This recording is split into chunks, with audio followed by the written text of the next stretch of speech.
Good morning. Now, just a little short explanation about analyzing political cartoons. Here's a checklist for you before you start anything. All right, because cartoons most of the time they have a intention. All right, it was not created for nothing or just for show. The author has a secret intention, or maybe not so secret intention, that they would like to tell the audience.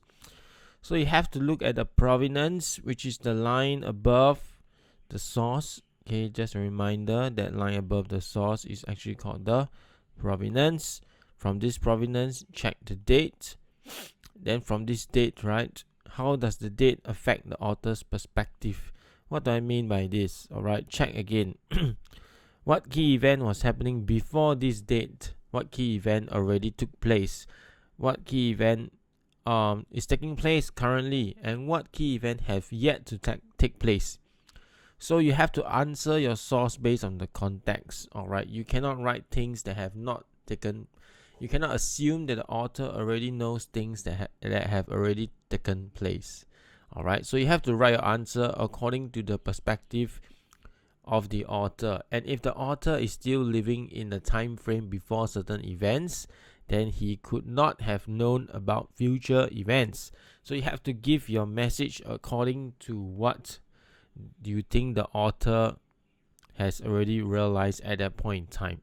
Okay, so take note of the date for that. Okay, does the author have the benefit of hindsight? Okay, this is what I said just now, right? The benefit of hindsight. If the author writes things before a certain date, then there's no way he can know about the future, right? So you cannot include those future events into your answer. Okay, then check again. How much information does the author have according to the time frame? Okay, then after that you check who the author is. Who the author is, check his background. Right? Is the background going to affect the motive of agenda that this author has? Is it from a government source, or is it from someone on the ground, a regular person, or a government official, or is it from a blog or a political cartoon, or all these sort of things? Okay, so just go and check. Does he have any bias based on his background, right? Being a government official or being a person on the street? Any biasness, any motive, any agenda? Is he limited by circumstances? All right, this implies there's certain rules, right? Such as during Stalin's Soviet Union or during Hitler's rule, whereby there's a restriction on the freedom of speech.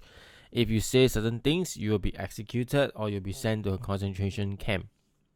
So in this case, right, based on who he is, based on his background, right, is he limited by these things? All right, that's why he's giving his perspective this way. So check what are the limitations. After you're done, check the content next. Okay, the content. Who are the key characters represented? How are they represented? Okay, what is the analogy being used? Please ensure you write down. What is the analogy being used? Who are they? How are they represented? What actions are they doing? How do they look on their faces, on their facial expression? Is there any text that you see in the source? Normally, when we highlight text in the source, that means that text is very important. So you have to write that down in your evidence. After that, check the text in the provenance. All right, sometimes the provenance will actually help to describe the picture. Okay, pay special attention to that. Pay special attention if the provenance highlights any particular issue that the source is mentioning about. Finally, when you look at the content, please check again what is the highlight. What is the main idea? The highlight of the main idea that this author wants to bring across. Okay, is it an economic issue? Is it a social issue? Is it a political issue? Are they mentioning about social, economic, or political impact on society? Are they focusing on certain characters and the actions? Are they focusing on certain items? Like maybe the treaty. So the Treaty of Versailles is an item, right? So are they focusing on certain items? Are they focusing on certain events that took place? The surrender of Germany, signing of Treaty of Versailles. or rise of Hitler, that kind of events. So what are they focusing on? And of course, this is something to ponder about. Okay, because the cartoon shows you one scene, right?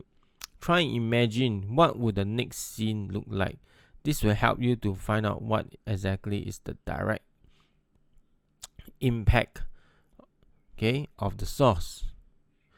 So you try and imagine, okay, scene 1 is this cartoon. If this scene were to continue, what will happen to the characters? Alright, so what is the direct impact? What would the next scene look like for the characters involved in the cartoon? Right? What would the next scene look like for the characters involved in the cartoon itself? So check that. That will help you greatly in your explanation, because explanation, you are making implications, right, for what the future, for what the past may imply, or what the future may hold for Germany if this thing were to continue. Now, the next part is very basic things. It's just your inference checklist, which I've been saying this many times. Alright, bear in mind, your inference is your educated guess. So being a guess, right, it means that it has to be in your own words. It must be in your own words, because a guess is something that you come up with, right? It is a conclusion based on the evidence. It is educated because it's based on the evidence. Okay, so make sure you ensure it's in your own words. Make sure you follow the question phrasing and the focus. Right? What is the topic of focus? What is the topic? What is the issue? What is the character of focus? And please make sure that when you write your first sentence, you focus on this topic, issue, or character as mentioned in the question. A question phrasing refers to, did they say what is the message? If they say what is the message, please write down the message is. Right? For example, if they ask you like this, what is the message? Then you please write down the message is. If they ask you what can you learn, you write I can learn that, blah blah blah blah blah, and keep to the focus of the question. Keep to the topic, issue, or the character that they are asking you about, and don't stray away from it. Okay, next part is in your own words. Clear? Is it? Because it must not be vague. So good and bad is considered vague answers. Lastly, is it based on the evidence? Alright, then you have the special case here of the message. Okay, message, very important. It's actually the key opinion, perspective on the issue that the author wants to convey to his intended audience. So you have to write down who the audience is. Okay, it's almost like purpose, but in this case, you don't need to write down the outcome, right? The intended outcome. But you need to write down who the intended audience is and what is the key perspective or opinion that this author has about the issue. So his message is not just about one character. Okay, you must look what is the overall issue that he's talking about. Okay, so check his opinion on it. So is it positive? Most of the time positive, or is it negative, and why? And give me a clear reason why. Alright, in the first line. Okay, that will be your inference for the message. Okay, moving on now, we have evidence. What to look out for in your evidence. For cartoons and picture, please list down all key details listed. Refer to the political cartoons, which means this thing. So make sure you list down everything here. For picture as well, make sure you list down everything over there.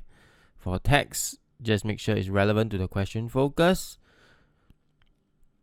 If you're inferring about a particular issue, right? A particular issue, then make sure that your evidence is relevant to this issue. If you're talking about Germany, make sure your evidence is related to the impact on Germany itself. And please quote. Is it quoted? You have to quote the evidence. Sufficient and conclusive. Okay?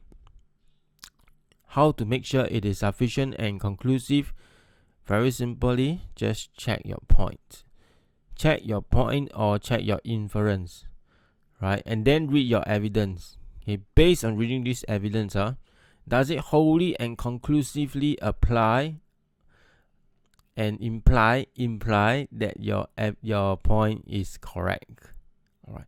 If you realize that your evidence does not provide sufficient details that lead you to your central point or your inference, that means that your evidence is still insufficient. So go and quote some more evidences. Next part, and finally, will be your explanation. Explanation points are extension points. All right, because when you explain, right, you're extending. So just to recap this graph again, your point, right, then your evidence is here, and you are extending. This is extension. You are extending your evidence in order to explain the evidence. All right, in order to link back to your point. So you're making an argument. All right, when you make argument, you can't just present evidence, right? Example, you're in court. You cannot just present evidence to the court, right? The judge will ask you. Imagine you're in a court, right? You can't just present, okay, Your Honor, I show you exhibit A, which shows this, blah, blah, blah, blah, blah. And then you end there, right? And then you can sit down to your seat. What will the judge think? The judge will think, okay, so what if you gave me this piece of evidence? What is your conclusion? What is your analysis of it, and how does it link to your verdict? All right, you have to tell me, explain it well. So in order to be conclusive, this is a guide to extension points from your evidence. Then again, check is it in your own words? Is it conclusive and convincing of your points? And lastly, this is very important. Make sure it is linked to the broader issue. Link back to the topic. This is especially so for political cartoons. Okay, the cartoon is giving you a scenario. Okay, most of the time this scenario is actually make-believe. It is imagined by the author, but actually it represents or it symbolizes the bigger issue in real life. Okay, so you have to go beyond the scenario that the author presented and explain the real issue, the real symbolism of what is happening. Okay, don't explain the scenario to me. Explain the broader, bigger issue. Okay?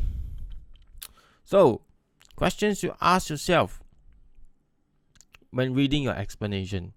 Okay, so what? How do you derive your explanation? You ask yourself again, so what? Right? Like presenting to the judge, right? The judge will ask you, so what? So what if the evidence tells me this? How does it exactly explain the point that you're trying to make? What's the implication, right? That's why you write this implies. By writing this implies, you're forcing yourself to think about the implication of the evidence that you have presented. What is the direct impact? Okay, this is again, like what I said in the previously, is like example you're talking about the next scene. How will the next scene look like? What is the direct impact of this cartoon, of this source on the characters involved, and the subsequent impact? Because this will give you hints and allow you to explain your point about why you have this perspective on this issue. Alright, it is because if this were to go on, the direct impact is this. Lastly, yes, I think this is the last thing. Avoid, what to avoid? Rephrasing the evidence, rephrasing the inference, or listing down the inference and evidence again. Okay, I don't need you to list it down again.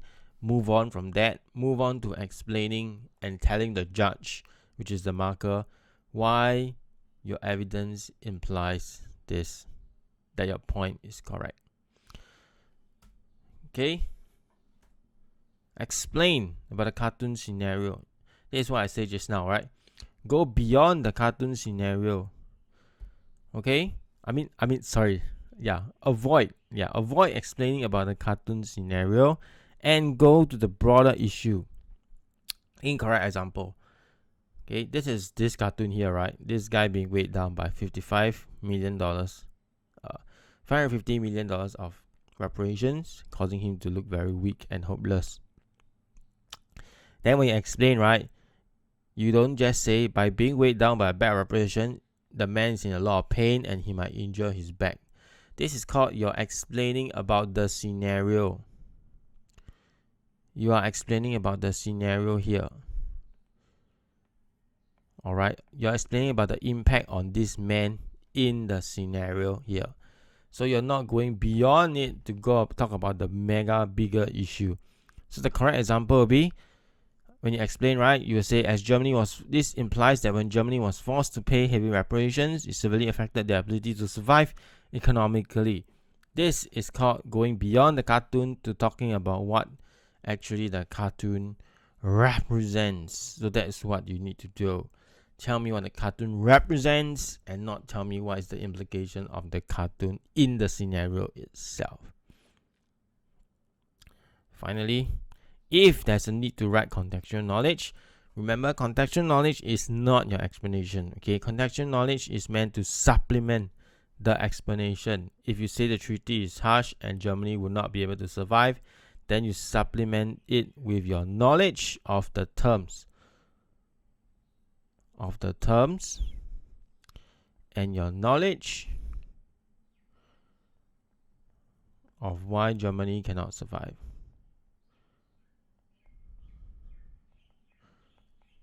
Right? So you know the actual historical reasons why the terms are like this, and you know the specific historical context of why Germany was not able to survive, and therefore you know the historical context of why possibly the TOV was a harsh treaty. Okay, so again, your explanation is this, all right. The treaty is going to cause Germany to not be able to survive economically, right? As per seen in this cartoon, right? Which shows that they are being strained down by a lot of money, implying that they are not going to be able to survive economically. And then from your context knowledge, you supplement this explanation, okay? From my CK, I know that they will not be able to because the terms, the reparations, was this amount. So I know, I show my knowledge of the terms. And then I show my knowledge of why exactly Germany would not be able to survive economically. They will not do so because they have lost 15% of their population, male population, resulting in them unable to regrow their economy. They also lost certain industrial regions which will impact them economically. Okay? So again, your context knowledge is meant to supplement your explanation. So you have to write it in a way as if you're talking and explaining, right? Linking it to the point. Don't just list, okay? Don't just list down your knowledge of the context without making a clear link or clear explanation about why you're using it. Okay? Tell me specifically why you're using the context knowledge and make it clear. Alright, so in the next video, we're going to go into the details using the two cartoons that you have done before.